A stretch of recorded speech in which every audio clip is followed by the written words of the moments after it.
Informativo de Fundación para la Promoción del Altruismo, institución de asistencia privada, presenta El lado humano del periodismo, un servicio de anunciación, comunicación altruista, compromiso y servicio. Hola, ¿qué tal? ¿Cómo están todos ustedes? Me da mucho gusto saludarles. Esto es Anunciación TV y ahora vamos a platicar de los temas que tenemos sobre la mesa. Las familias de México, la mayoría, estamos pues preocupadas por el devenir de la historia de México en este momento, sobre todo en favor o en contra de nuestros niños. Hay situaciones políticas, situaciones ideológicas que están invadiendo nuestros espacios familiares y que están alterando nuestro proyecto de vida para con nuestros hijos y nuestros descendientes, los hijos de nuestros hijos. Por ejemplo, está el tema educativo.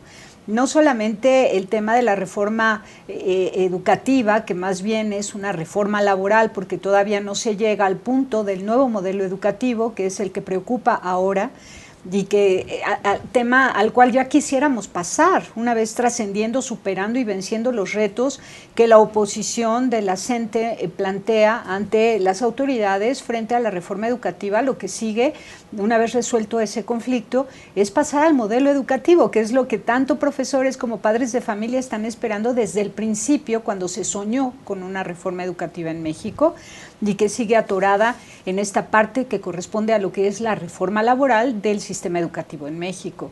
Luego, por otro lado, tenemos la ideología, la nueva iniciativa del presidente Enrique Peña Nieto, donde propone el matrimonio de personas del mismo sexo con derecho a adopción de niños y niñas.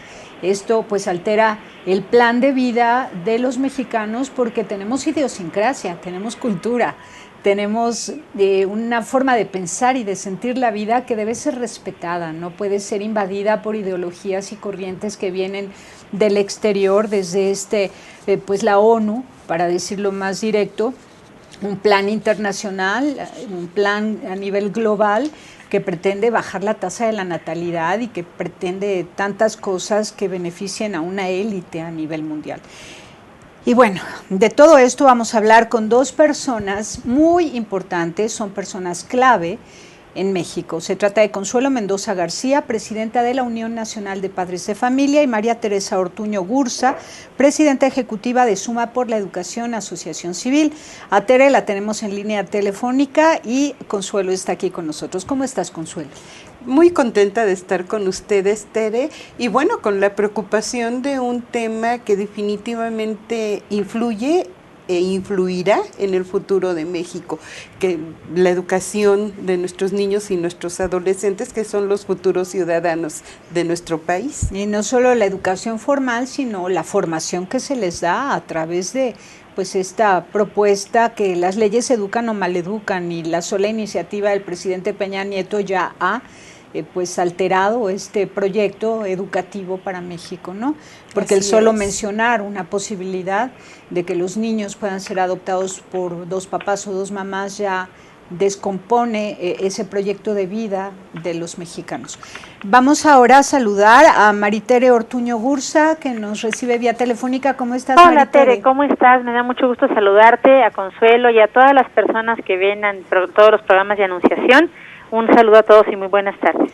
Muchas gracias. Pues la primera pregunta a ti, Maritere, sería, ¿qué lectura le das? Hace un año tú ya vaticinabas, bueno, ya se sabía que iba a haber revuelta en Oaxaca y todavía falta ver qué pasa en Chiapas, en Guerrero, en Michoacán, donde también hay inconformidad frente a la reforma educativa. ¿Qué lectura le das a lo que ha pasado en los últimos días? Porque ya llegamos a un punto de violencia inaceptable. No, y el hecho de que las vidas humanas que se han perdido, esas no tienen forma de ser reparadas, y las desgracias ahí sí ya estamos hablando de otro terreno.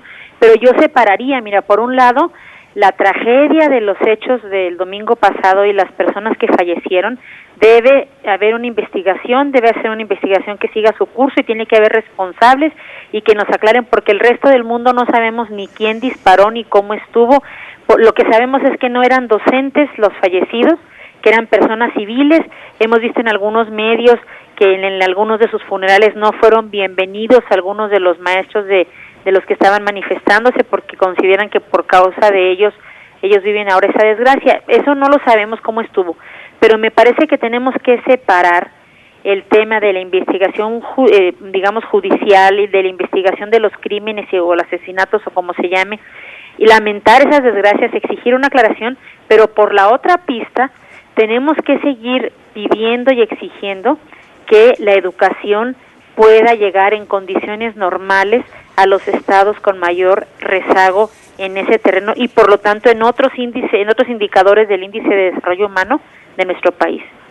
Ahora, las voces sociales, los líderes de opinión, hablaban desde hace ya unos meses que ante las manifestaciones de los maestros que estaban ausentándose de las aulas, pues la respuesta del gobierno tendría que ser un poco más fuerte y con apego a la ley, pues suspenderles, rescindirles el contrato porque habían faltado ya 4 días a clase, por ejemplo, ¿no?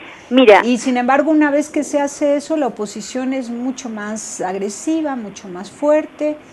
No ha habido diálogo, porque además los líderes de opinión que escriben en favor de la CENTE suponen que la reforma educativa pretende la privatización de la educación, pretende la no garantía de la conservación del empleo para con los maestros, en fin, hablan de 3, 4 puntos claro, en los que ellos avalan su lucha y parece que no han entendido que están equivocados en lo que ellos presentan. ¿Tú qué dices? No es tanto que no hayan entendido, sino quién les brinda la información.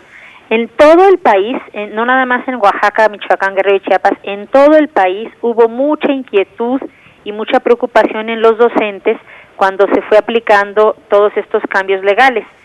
Y también eso tiene un problema estructural, y es que la autoridad no se comunica con los maestros, no los escucha, no sabe qué les duele, qué les agrada, qué les molesta. Y esa falta de comunicación solo se suple a través o de los medios de comunicación, que en muchos casos para ellos no son creíbles, o bien de los líderes sindicales. Si los líderes sindicales les dan una información, a veces les creen, a veces no. Falta mucha comunicación directa. Y efectivamente, para muchas familias, el único ingreso que tienen es el de una plaza.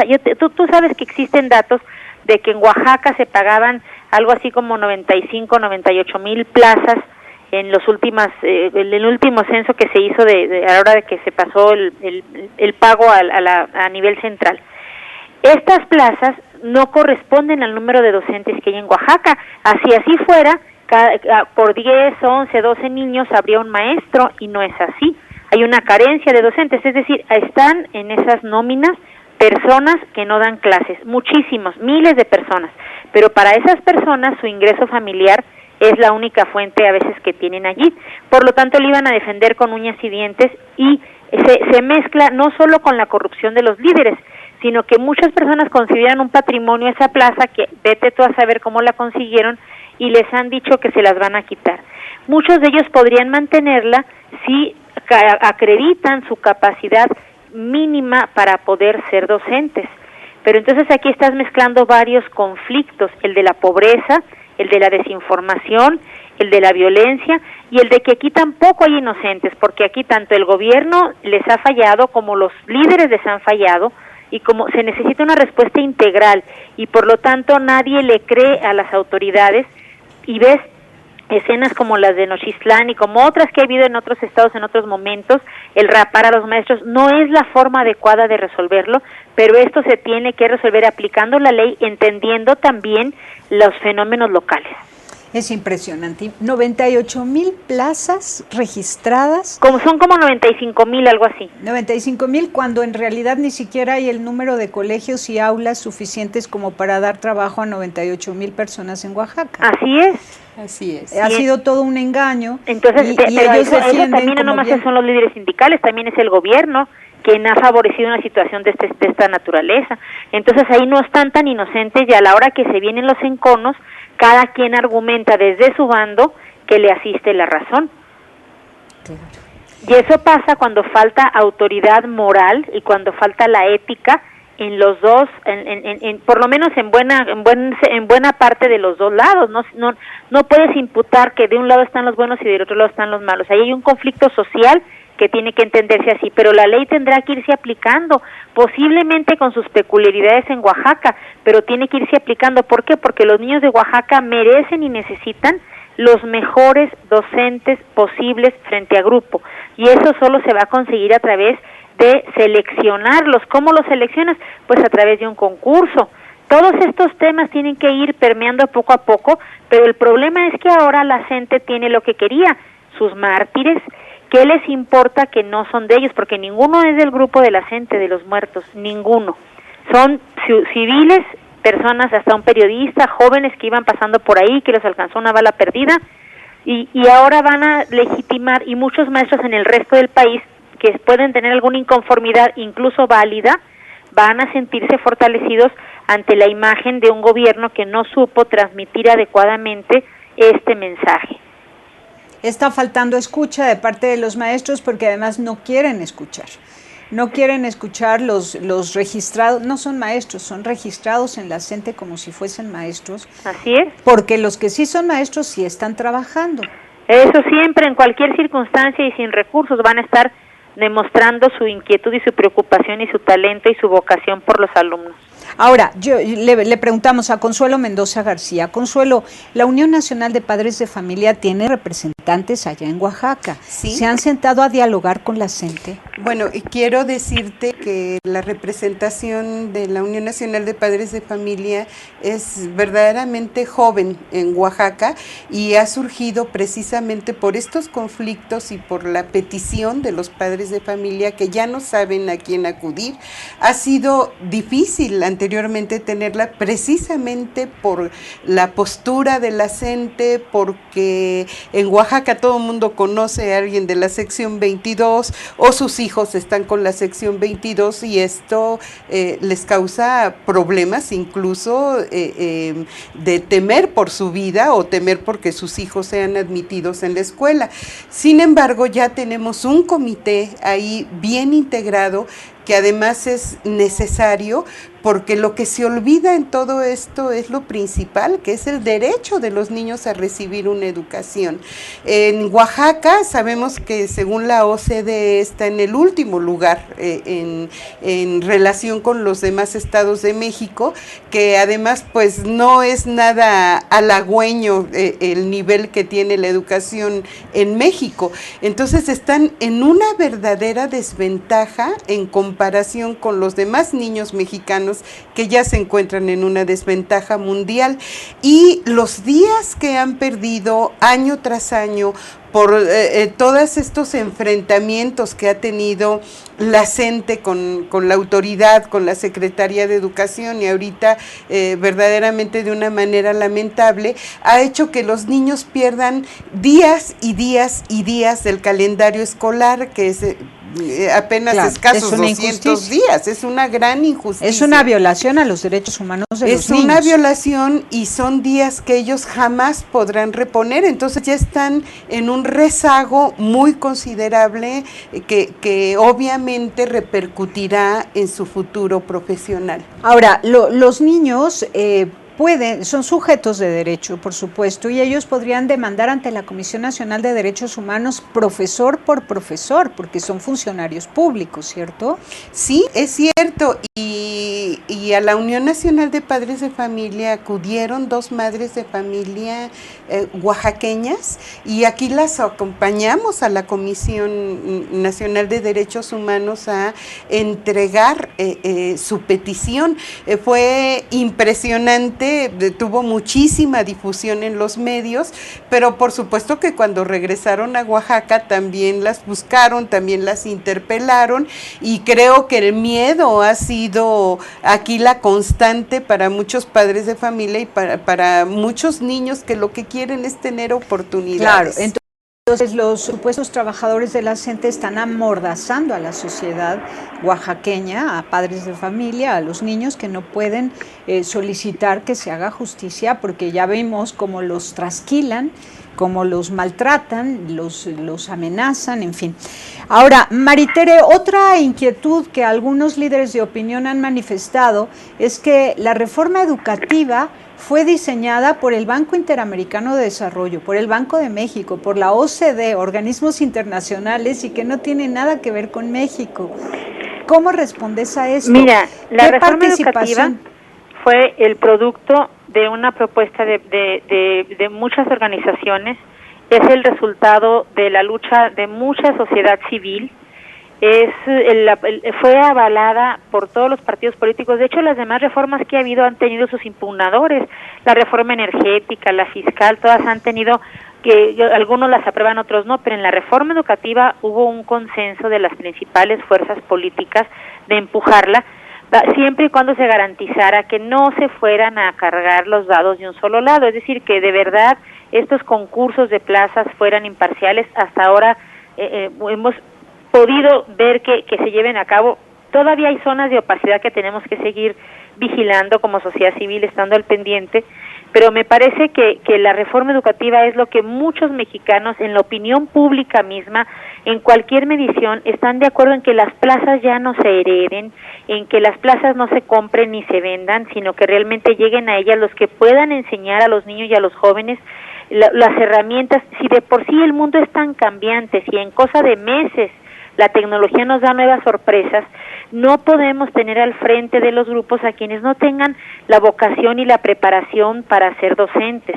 Y eso se tiene que seleccionar de alguna manera, siempre será imperfecta, pero alguna selección que erradique la compra y la venta de plazas, que erradique los mecanismos y los sistemas que durante mucho tiempo tuvimos. Entonces, ahora, la capacitación a los maestros, porque ellos ganan muy poco dinero, claro, la reforma educativa también plantea unos sueldos más dignos para ellos, pero la capacitación sería gratuita, sería a cargo de quién. Y por otro lado, ¿es cierto o falso que los padres de familia son los responsables de sostener la infraestructura de la escuela? Buenas preguntas. Por supuesto, bueno, me faltó, no sé si saludé adecuadamente a Consuelo, y reconocer la tarea que hicieron cuando trajeron esas familias de Oaxaca a presentar esa demanda. Me había faltado en el bloque anterior contestarte. Ahora bien, tú me preguntas que si es verdad que las familias van a sostener la infraestructura. Por supuesto que no. Se llevó a cabo un censo, lo tiene que pagar la autoridad. Se llevó a cabo un censo de septiembre a diciembre de 2013, que se publicó en abril del siguiente año, lo llevó a cabo el INEGI y se determinaron todas las condiciones de infraestructura, el número de maestros. En ese censo no solamente está todo lo material, sino incluso se les preguntó a los docentes en qué querían ellos ser capacitados. Entonces, esta capacitación debe ser gratuita, será gratuita, la tiene que brindar la autoridad, y los papás no tienen por qué hacerse cargo de la infraestructura de la escuela, pero sí debo hacer una precisión de una aparente sutileza. A nadie se le puede cobrar o exigir que por el pago de una cuota su hijo entre o deje de entrar a la escuela. Sin embargo, nada impide que quienes quieran y puedan de manera voluntaria y sin que esto condicione la entrada a sus hijos puedan cooperar para hacer alguna reparación menor, pero porque muchas veces de aquí a que llega el apoyo, pues ahí están los vidrios rotos o está un aparato descompuesto que puede calentar o enfriar el aula para que los niños estén más cómodos, y si los papás pueden participar en eso, pues que sean solidarios, pero no se les puede exigir el cobro, se les puede pedir una ayuda, se les puede expresar las condiciones de la escuela. Para eso existen los consejos de participación social escolar, para que metan el hombro y participen en unión con los directivos, pero más no bien, se puede cobrar. Lo que llamó la atención es que podrían crear patronatos que apoyaran a las escuelas, pero eso no es una obligación, sino es una autorización, una libertad más, que estos consejos de padres de familia en cada escuela podrían crear un patronato para recibir donativos en favor de su escuela, aunque fuese pública, ¿cierto? Sí, claro, las fuentes de ingreso nadie te puede impedir que consigas ayudas adicionales. Lo que no se puede es condicionar el ingreso de los alumnos al pago de esas ayudas. Claro, lo que pasa es que estos líderes de opinión que publican artículos y columnas y etcétera, criticando la reforma educativa del lado de la CENTE, dicen que ahora resulta que los padres de familia tendrían que sostener la infraestructura de la escuela y además crear un patronato como si fuera un mandato obligatorio, crear un patronato que sostuviera económicamente a la escuela. Y no es cierto, es una libertad más, es un permiso más. Podrán recibir donativos para poder ayudar a su escuela, pero es opcional. Es un logro más. los padres de familia no estábamos considerados dentro del sistema educativo y fue un trabajo que hicimos varias organizaciones civiles, ahí estuvimos Tere y yo trabajando también con el deseo no nada más de exigir sino de impulsar la reforma, porque sabemos que la educación debe ser el eje transversal de toda política pública. Entonces, por primera vez en la historia, los padres de familia estamos considerados dentro del sistema educativo.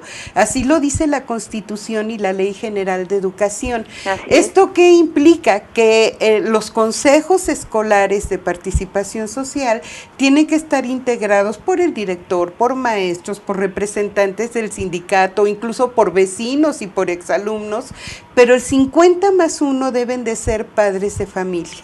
La función de los padres de familia es observar, es ver que los recursos que llegan a cada escuela y además con los cambios que se han dado precisamente en la manera de llevar las escuelas, pues hay presupuestos que ya recaen directamente en la dirección y que los padres de familia pueden ver que sean utilizados para las mejoras que necesiten las instalaciones. Pero los papás también ahora pueden opinar sobre los programas de estudio y esto es impresionante y deben de recibir además la ayuda para en su reconocimiento ya como primeros educadores, que esto lo reconozcan o no, pues es la verdad y está más allá de las leyes, pero ahora en este reconocimiento los padres de familia dentro de las escuelas pueden recibir las escuelas para padres, los talleres y todo aquello que les ayuda a ejercer de mejor manera su tarea educativa. Entonces, esto es un logro y hay que verlo así, como un logro. Podemos opinar, podemos proponer, podemos organizarnos los padres de familia y esto por supuesto que es con un solo fin, el que todos debiéramos de tener, el ayudar a los niños a formarse mejor. Además, algo muy lindo es que entre todas estas organizaciones de la sociedad civil que participaron para el diseño de la reforma educativa, lo que abundan son las mujeres.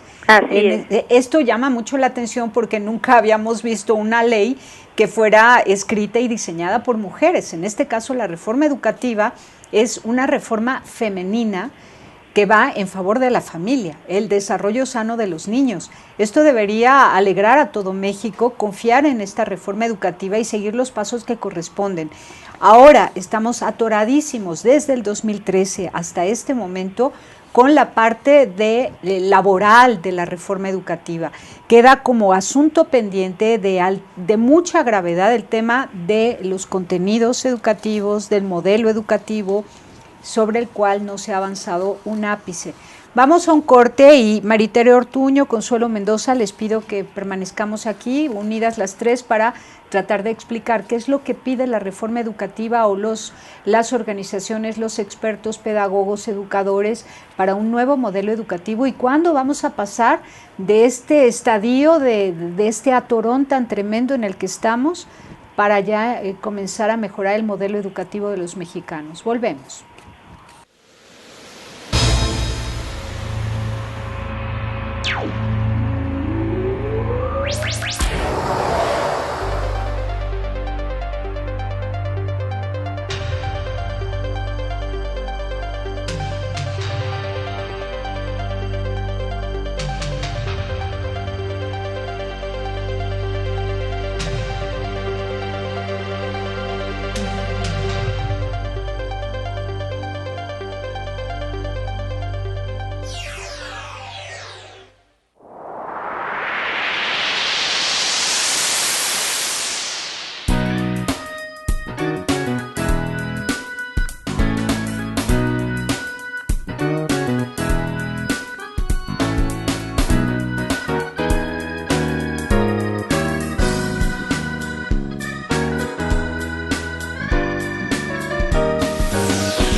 Continuamos en Anunciación TV y yo agradezco enormemente a Consuelo Mendoza y a Maritere Ortuño que nos están aclarando el panorama. Los padres de familia no son los responsables, según la reforma educativa, de sostener económicamente la infraestructura de su escuela, mucho menos de dar cuotas al colegio y pagar a la escuela cuando se trata de una escuela pública. Se trata más bien de que ellos pueden formar desde el Consejo Educativo, pueden crear también adicionalmente patronatos para tener derecho a ser una figura jurídica que les permita recibir donativos en favor de su escuela. Es una opción que se da a través de la reforma educativa. La capacitación a los maestros es gratuita. Los exámenes que se hacen a los maestros son exámenes reconocidos a nivel internacional y con base pues en el pensamiento y la cultura y la historia de América Latina, pero concretamente de México, porque para el diseño de todo esto han participado educadores mexicanos. Luego la OCDE, el Banco Interamericano de Desarrollo, el BID, etcétera, todos estos, el Banco de México, lo que han hecho en todo caso es financiar los ejercicios, las reuniones, los trabajos, la investigación de cientos de académicos que han participado en el diseño de la reforma educativa, pero de ningún modo son culturas o ideologías ajenas a lo mexicano. Han participado maestros, lo mismo rurales que de ciudad, ¿no? De todo el territorio nacional, de organizaciones públicas y privadas, de la misma Secretaría de Educación Pública, del Sindicato Nacional de Trabajadores de la Educación, etcétera. Así que el problema que hay ahora es que 98,000 oaxaqueños se han inscrito como profesores, cobran como profesores y no trabajan como profesores. No todos trabajan como profesores. Hay muchas plazas que se llaman fantasma, de gente que se inscribe, tiene plaza de la Secretaría de Educación Pública, se registra en un sindicato y cobra, pero no existen en el aula. Entonces, esto es lo que no se ha logrado resolver. Ponle que de esa cifra habrá que descontar las que sean secretarias o personal de apoyo, lo que sea, pero realmente aún así no te da para la cifra del número de docentes, porque ese es el total de la nómina que se paga, pero aunque no todos los que pagas en la nómina educativa son docentes, porque hay secretarias, hay personal de limpieza, hay en fin, diferentes tipos de personal en la nómina, aún así de ninguna manera te alcanza para que fuera explicable ese número de personas que cobran en esa nómina. Entonces no hay manera. Exacto. Ahora vamos a pasar al otro punto, que es al que ya todos esperábamos desde hace 3 años, ¿no?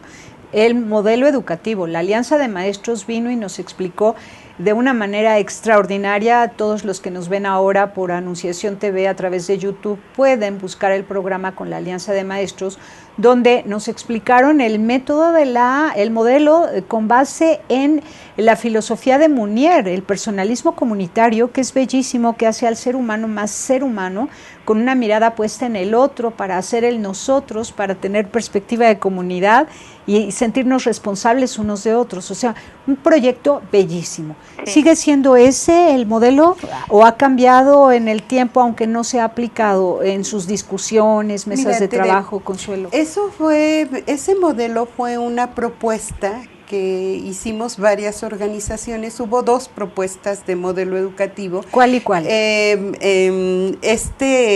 que se refiere la Alianza de Maestros, lo realizamos entre la Confederación de Escuelas Particulares, Alianza de Maestros, los colegios de Lindavista, la Unión Nacional de Padres de Familia, estuvo interviniendo también Suma por la Educación, si no mal recuerdo, y después se hizo otro modelo ya con más organizaciones como Juntos por la Educación, en el que Tere y nosotros también estuvimos trabajando fuertemente.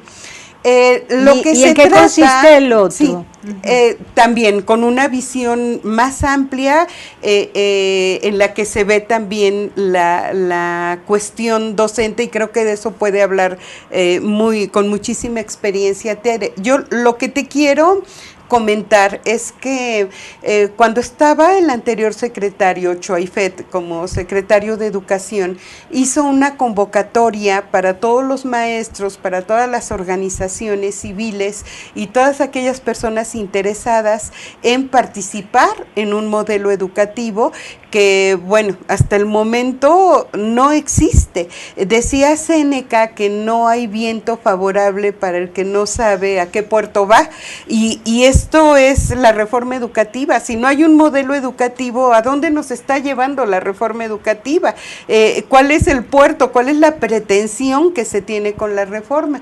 Entonces, por supuesto que muy animados y sobre todo después de haber tenido un secretario tan humanista como fue Alonso Lujambio y que tenía tanta esperanza y una propuesta muy clara con el trabajo de los padres de familia, pues trabajamos con mucho entusiasmo.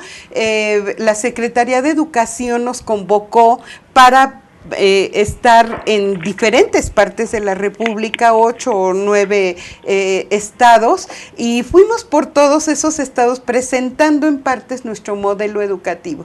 Después lo presentamos en la Cámara de Diputados ya completo, lo entregamos completo, un modelo humanista e integral, y lo entregamos a la Presidencia de la República, a Gobernación y también a la Secretaría de Educación.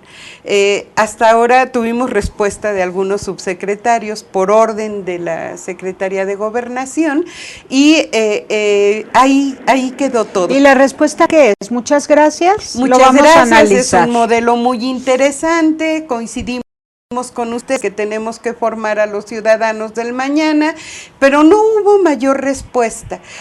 Fue un despliegue impresionante. La Secretaría contrató a especialistas, pedagogos, filósofos y demás que iban a recopilar todo lo que habíamos hecho en estos foros. Hoy, después de 3 años, no tenemos respuesta, no sabemos cuánto se gastó, no sabemos cuál fue realmente lo que recopiló todo este grupo de expertos, y no hay modelo educativo. El secretario de Educación nos dice que ya pronto habrá una respuesta a esto, pero van pasando las semanas, los meses, nos quedan 2 años de este sexenio y todavía no hay un modelo educativo ni ninguna propuesta. Y mientras tanto, Tuño, ¿qué es lo que se está impartiendo en el aula? ¿Hacia dónde tiende la educación en México? Se está impartiendo en el aula pues lo que hasta hace algunos años, hasta por ahí del 2009, 10, 11, se había ido, se va dando actualización. Yo quiero aprovechar, reitero en todas sus palabras lo dicho por Consuelo, cada una de las letras de las palabras que dijo son apegadas a lo cierto, y el secretario, desde Choaifet dijeron que ya iban a dar a conocer los resultados de esos foros tan interesantes y tan ricos en contenido. Después dijeron pues que con la pena, como cambiaron de secretario, primero cambiaron de subsecretarios y seguía Choaifet en noviembre de hace 2 años. Y dijeron, bueno, dejen que los subsecretarios ahora sí que capten bien lo que está pasando para ya después dar a conocer el resultado. Después cambió el secretario y haya sido como haya sido, todavía seguimos sin saber los resultados de ese modelo educativo. Entonces, también aquí viene un problema. Fíjate, otro drama de la educación en México, o otro reto, si lo quieres ver así, que es la centralización de las decisiones. Si tuviéramos, en muchos de los países que tienen muchos mejores resultados educativos que México, el nivel central tiene menos injerencia en los contenidos, lo deja más a las autoridades locales. Y aquí las autoridades locales tienen la obligación de acatar en todos los contenidos que les mandan desde el nivel central. En vez de que dé posibilidades de que un maestro con muchos años de experiencia haya encontrado un método que le sirve para enseñar tal o cual materia, eso no puede ser, porque tienes que seguir las reglas. Y no digo que estén mal ni los contenidos de los libros de texto, digo que debería ser más flexible el que, teniendo una sugerencia a nivel central, se pueda aplicar de acuerdo a las características locales con mucho mayor flexibilidad de lo que actualmente se puede aplicar. Para que se entienda mejor, haznos la diferenciación entre lo que es un modelo educativo y un método educativo, que en el método puede haber unas variantes enormes. Claro. ¿A qué se refieren cuando hablan de modelo educativo? El modelo educativo implica muchos ingredientes, desde el presupuesto, el desarrollo profesional docente, la gestión escolar, la currícula, los mecanismos de ingreso y promoción, tiene todo eso y ese tema se va actualizando porque la vida va cambiando. Entonces, se necesita esa actualización del modelo se convocó para hacerse desde 2014, desde el primer semestre de 2014. Pero entonces, cuando dices modelo educativo, por todo lo que tú hablas, yo entiendo una cuestión más administrativa que de contenidos. No, que incluye lo administrativo, pero que trae también los contenidos, todo tiene. Por eso lo que dice Consuelo, que se contrató a expertos, a gente que supiera todo lo que debe contener un modelo educativo. El modelo educativo tiene que traer todo, los contenidos, la administración, el concepto de la gestión escolar, la gestión escolar, la participación social. ¿Cómo se va a dar ese proceso para que lleguemos a desarrollar de la mejor manera posible a cada criatura que llega a las manos de un docente en un salón de clases, ¿verdad? Los padres de familia. Ahora, el modelo educativo en cuanto a contenidos que presentaba la Alianza de Maestros, te digo, era fundamentado en Munier, ¿no? Sí. Y era pues el personalismo comunitario que hace al ser humano a partir de la relación con los otros, que genera en nosotros la comunidad y entonces justicia, paz, desarrollo para todos. Terminé recientemente, en lo personal te digo, el diplomado que se hizo con el profesor Carlos Díaz del personalismo comunitario. Hace 2 semanas terminó ese curso y vi algunas de las entrevistas que tú le hiciste a él en tu programa de Anunciación TV, y realmente coincido con lo que dices. El personalismo comunitario nos convierte más en un ser más solidario, en el que nadie puede decir, eso es tu boleto, a mí no me interesa, sino que al revés, es más mi boleto porque es tu boleto, por decirlo en términos muy coloquiales, ¿verdad? Exacto, pero nos dice Consuelo que se transformó porque se presentó otro. ¿Ese otro está fundamentado en qué filosofía, a grandes rasgos, para entender por dónde va? En la filosofía humanista, o sea, es de alguna manera... Pero es que cuando decimos humanista no se entiende muy bien. Pero tú te refieres al currícula de los contenidos en el aula, y cuando nosotros hablamos del modelo educativo, hablamos de los contenidos de los currículos en el aula, pero todo lo demás alrededor también. ¿Pero a qué autores me mencionarías para explorar un poco cuál sería el fundamento filosófico de la reforma educativa que proponen? La filosofía humanista, creo que todos los autores, no te podría, en este momento no te podría decir sino que fue el trabajo de las organizaciones de la sociedad civil que aportaron sus puntos de vista para generar ese modelo educativo. ¿Verdad? ¿Tú me puedes decir autores? Bueno, es que trabajamos mucho por en base a Munier, pero precisamente... Pero entran también Piaget, Montessori. Sí, también, por supuesto que se trata de buscar todos los elementos, pues, humanistas y personalistas. Sí se mencionó, por supuesto, a Piaget en esto.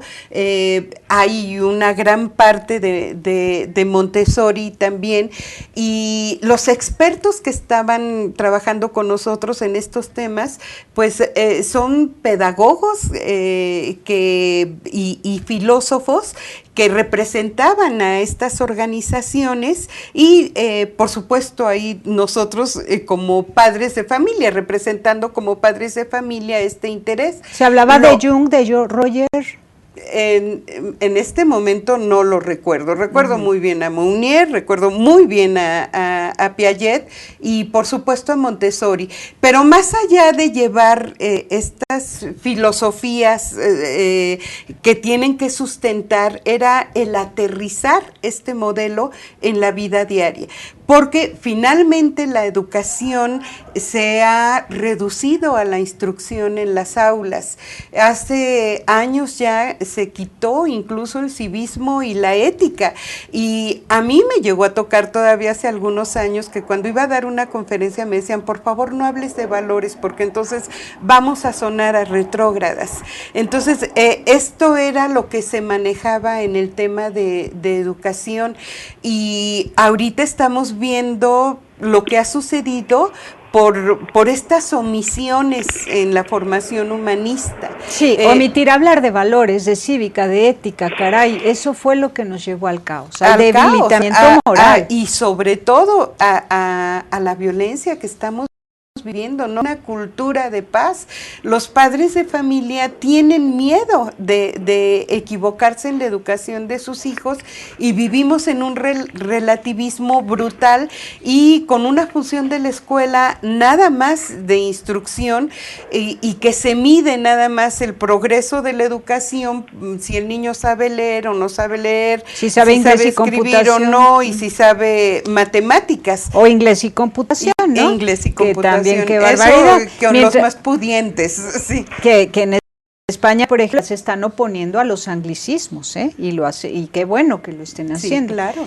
Pero nosotros pues seguimos adorando al país del norte y creyendo que ellos tienen la razón en todo, qué lástima. Claro. A ver, Maritere Ortuño, dime, la reforma educativa que incluye a algunos filósofos como pues Munier, podríamos hablar también de Piaget, de educadores, Piaget, Montessori, etcétera, pero recupera también la cívica y la ética y el listado de valores sobre los cuales hay que educar a los niños. Por supuesto, mira, el haber erradicado de la materia de civismo, que hemos visto muchas de las consecuencias años después, ¿verdad? Cuando aquellos niños ya no recibieron lo que a los de mi generación sí nos tocó. Entonces, ahora se ha tratado de reincorporar desde la administración anterior y han seguido, y eso espero que sirva, hasta simplemente como información. Muchas veces no saben ni qué son los 3 poderes, ni qué facultades tiene cada uno, ni qué son los 3 órdenes, que no niveles de gobierno. Es muy importante todo el tema de valores, de vivir en comunidad, de sentirte solidario con el que está a tu lado, tenga más o tenga menos que tú. Esa tarea de no vamos a convertirnos en seres humanos completos si no somos solidarios, primero con nuestra comunidad y luego también con el resto del mundo. Bueno, ¿y para cuándo crees tú que ya la Secretaría de Educación Pública nos va a entregar un nuevo modelo educativo? Pues han dicho muchas veces el ya merito, y siguen posponiendo la fecha de la entrega. Y nos han señalado que en los siguientes 2 meses, que el siguiente mes. O sea, yo realmente, pues yo no te podría decir una afirmación así, más lo que te digo es, en muchas ocasiones han anunciado que ya está próximo a la presentación del modelo educativo y no es así. Desde tu punto de vista, ¿es necesario que se resuelva el problema con Oaxaca para poder presentar el modelo educativo? No, son cosas distintas. Lo de Oaxaca es aterrizar la ley que está aprobada desde 2013, entendiendo las singularidades culturales de ahí y tratar de aplicarla en la medida, o sea, que no sea un estado de excepción, en otras palabras, entendiendo sus circunstancias, dar cierta flexibilidad para que a lo mejor se aplique por etapas, más lento que en otras partes, pero que se aplique, ¿verdad? Pero eso es muy distinto al modelo educativo. El modelo educativo tiene que estar en todo el país, un concepto que nos pongamos de acuerdo, a pesar de nuestra riqueza en la diferencia de formas de pensar que hay en México, que entendamos que la educación tiene que ser para sacar lo mejor de la persona y convertirla en la mejor versión de sí mismo, ¿ya? Y darle herramientas actuales, pertinentes. Muchas veces la deserción escolar se da porque los chamacos van a la escuela y no le ven el sentido, no ven la comunicación o el vínculo entre lo que aprenden en la escuela y lo que pasa en su vida real. Así que tienen que existir esos contenidos adecuados en la educación que les sirvan para la vida, para el trabajo, para la realidad que van viviendo. Muchas veces encuentran otros contenidos en el internet o en otras partes que son más adecuados a su vida diaria que lo que hay en la escuela, y necesitamos que la escuela sea ese vínculo con la vida real. Claro, y un espacio de convivencia humana, un espacio Claro. que dé la oportunidad de la madurez humana, Claro. ¿no? Hacia los más altos valores. Claro. Ahora, hay un punto importantísimo, y es que también la Unión Nacional de Padres de Familia dice que están preocupados, a ver dónde lo encuentro, que se debe consensuar entre los distintos actores interesados en la educación para que este modelo no sea una imposición y sí sea un ejercicio democrático. Uh-huh. Pero en esa parte donde dice, es indispensable que el Estado respete el derecho de los padres de familia a educar a sus hijos conforme a sus convicciones, muy importante, y que los mantenga alejados de cargas ideológicas que puedan confundir a los menores de edad.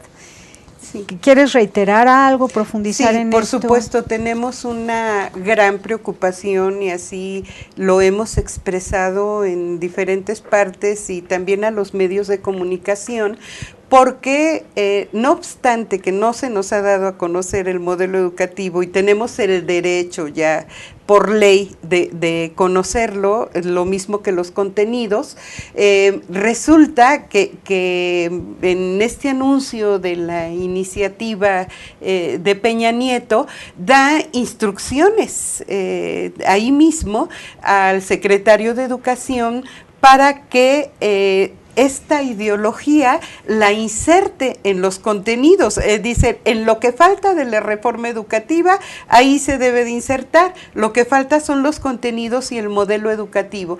Entonces, brincándose un derecho que es inalienable de los padres de familia, está dando una orden para que se integre en la currícula de las escuelas una ideología. Entonces esto, por supuesto que no lo queremos, no lo podemos permitir y traerá muchísimos más daños.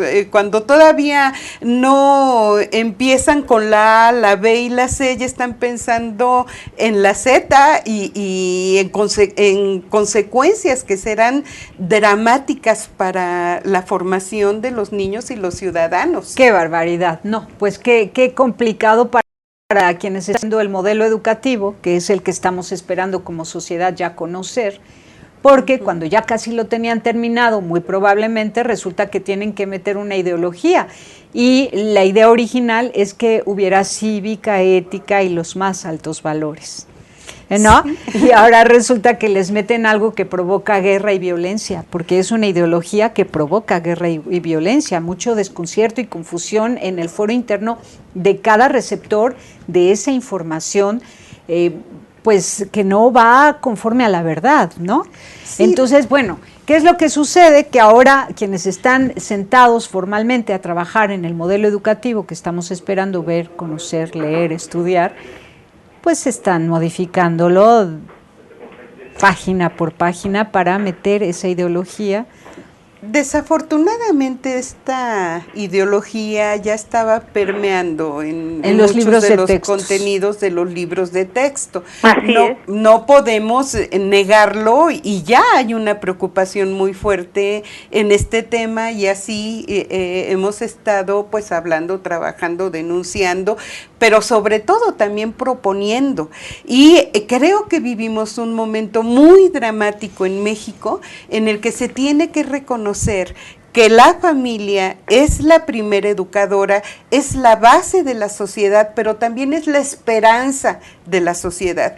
Y la familia se tiene que fortalecer y se tiene que respetar el derecho de los padres como primeros educadores y se tiene que respetar también el tipo de formación que los padres de familia les quieran dar a sus hijos. Eso no es un derecho de la escuela, es un derecho de los padres de familia. Claro, tan simple y ahí como la libertad, el principio de libertad de educación. Tan simple como los letreritos que vemos en Facebook y en Twitter. Usted tiene que traer a sus hijos educados a la escuela, porque la escuela... Claro. Sí, claro. Entonces no queremos que ellos eduquen sobre sexualidad a nuestros hijos. Eso corresponde a papá y mamá. Queremos que los eduquen en historia, en biología, en todo tipo de ciencias, en tecnología, en inglés, español, matemáticas, en lenguas autóctonas. Si les van a educar el tema también, a mí no me parece mal que les enseñen educación sexual en la escuela, pero en ese momento tienen que llamar a los papás también para que participen en ese mecanismo, para que se pueda hablar abiertamente sobre esos temas, pero siempre con los valores y el para qué tiene esa función el ser humano, ¿no? Claro, a fin de que no se desvincule la sexualidad del amor. Así es. ¿No? Y la responsabilidad de la familia, de la parte social. Claro. Y mira, volviendo a un tema de lo que mencionaba ahorita Consuelo, fíjate, qué cosa tan curiosa, está hablando del matrimonio. La ley no protege al amor, ¿sí? Dos personas se pueden querer o se pueden odiar o se pueden caer bien o mal. La ley no protege el amor, protege el bien social que genera la unión de un hombre y una mujer, que es la familia, ¿sí? Precisamente, y esa protección existe desde mucho antes de la existencia de la Iglesia, del Estado, de las instituciones grandes. Siempre se vio que muchas veces hay hombres que van y dejan a las mujeres con los hijos y se desaparecen, y tiene que existir un ente que proteja a esas madres, ya sea que se quedaban viudas por trabajo o por migración o por abandono. Entonces, lo que se protege desde el punto de vista jurídico es el bien que genera la unión de un hombre y una mujer. Por eso se llama familia. Entonces, no nada más es el que te quiero mucho y me quieres mucho y a ti qué te importa a quién quiera yo o a quién me quiera a mí. No es eso lo que se protege jurídicamente. Claro. Es el bien social que genera la familia. Claro. Por eso en la educación tiene sus implicaciones. Claro. El que hay cosas que sabemos que existen y que no vamos a rechazar ni a discriminar, como el tema de la homosexualidad, y se les tiene que quizás trabajar más en la aceptación, en la no discriminación, en el trabajo con ellos, en la ayuda, en darles una figura jurídica para el tema de la derechohabiencia, de la herencia, de muchas otras figuras que luego pueden derivar, pero que esa figura jurídica no puede jamás ser el matrimonio, porque el matrimonio tiene esta otra connotación que te digo, que es el bien social de producir una familia. Claro, pero por eso ellos quieren matrimonio, porque lo que quieren es adoptar niños y niñas. Pero nosotros pues hemos pedido a los estudiosos de las ciencias, pues de la misma sexología, ¿no? O de la antropología filosófica, que adviertan sobre el peligro. Imagínate la visión de sí misma que podría tener una chiquita criada por dos varones homosexuales cuando ellos rechazan al sexo femenino y resulta que la han adoptado como papás, y la mirada de ellos hacia ella es una mirada distinta a la que recibe una niña de un papá que se siente atraído y que admira y aprecia a la mujer, la feminidad en una mujer. Entonces la mirada de un papá sano hacia una hija mujer es maravillosa, porque eso la hace verse a sí misma como mujer. Y en cambio la mirada de dos varones que han rechazado a la mujer y por eso se han unido ellos, porque entre ellos se sienten atraídos, ¿cuál va a ser para con la niña y cómo se va a ver entonces ella a sí misma? Entonces el conflicto de personalidad puede empezar ya problematizado desde la cuna, y, claro. y si todas las historias humanas son difíciles, ¿para qué complejizarlas más, no? Pues yo te agregaría otra cosa más. Es tan sencillo como hacer esta afirmación: las personas homosexuales y las personas heterosexuales tienen el mismo derecho de adoptar. Es decir, ninguno, porque ese derecho no existe. No existe claro. El derecho de adoptar. Además, existe el derecho de los menores a vivir en una familia. Y el juez determinará cuál es de los que solicitan la adopción la familia en donde mejor va a estar. Y teniendo tantas y tantas familias y personas, ¿qué pasa, por ejemplo, cuando muere un matrimonio y la hermana de ella o de él, o el hermano de ella o de él es el familiar más cercano y quiere quedarse con los hijos? Para los niños es mejor que estén en el ambiente familiar más cercano.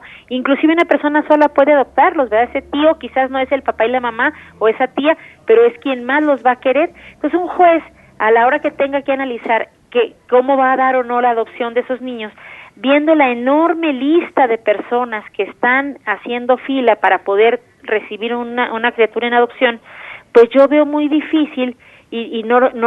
¿Por qué se podrían llamar a discriminados todas las demás parejas que no recibieron a esa criatura? Porque son muchas las que se quedan en la lista de espera y ahí no hay discriminación. ¿Por qué vas a llamar discriminación si el juez determina en qué hogar es el mejor desarrollo afectivo, socioemocional, psicológico de una criatura? Porque es el derecho de la criatura a la familia, no es al revés, no existe en ninguna parte el derecho a la adopción. No, es que hemos con la palabra discriminación llegado al absurdo, claro. Que ahora podríamos nosotros decir, yo me siento como mujer discriminada por mis amigos homosexuales porque no les gusto. Me están discriminando. He nacido para un varón y los varones se han vuelto homosexuales, yo no les gusto, me siento discriminada y por lo tanto los voy a demandar. ¡Qué barbaridad! O sea, hemos llegado ya a absurdos tan tremendos. Hace unos días el Tribunal de Estrasburgo, que es la Comisión Europea de los Derechos Humanos, acaba de declarar que no reconoce el matrimonio homosexual y no lo permite. ¿Por qué? Porque el matrimonio como naturaleza está hecho para la formación de una familia y por lo tanto, al no tener los elementos para la formación natural de una familia, no existe y no puede existir el matrimonio entre homosexuales. Ahora, entonces, lo dice un tribunal, un alto tribunal y europeo, fíjate. Entonces, ¿cómo vamos a permitir que que esos contenidos los traigan los niños en sus libros de texto y que se les forme de una manera errónea basados en una falsedad, cuando tienen que aprender ciencias y la educación de la sexualidad se tiene que atener a lo científico? No estamos peleados con la educación de la sexualidad, estamos peleados con que nos la impongan y además de una manera errónea y falsa. Muy bien, pues yo quisiera que resumiéramos y pues habláramos ya para cerrar este programa en 3 palabras, bueno, exagero con 3 palabras, pero sí te pido, Maritere Orduño, que respondas muy rápidamente a las inquietudes que han presentado los que están del lado de la CENTE por ignorancia y desconocimiento de cómo es la reforma educativa realmente.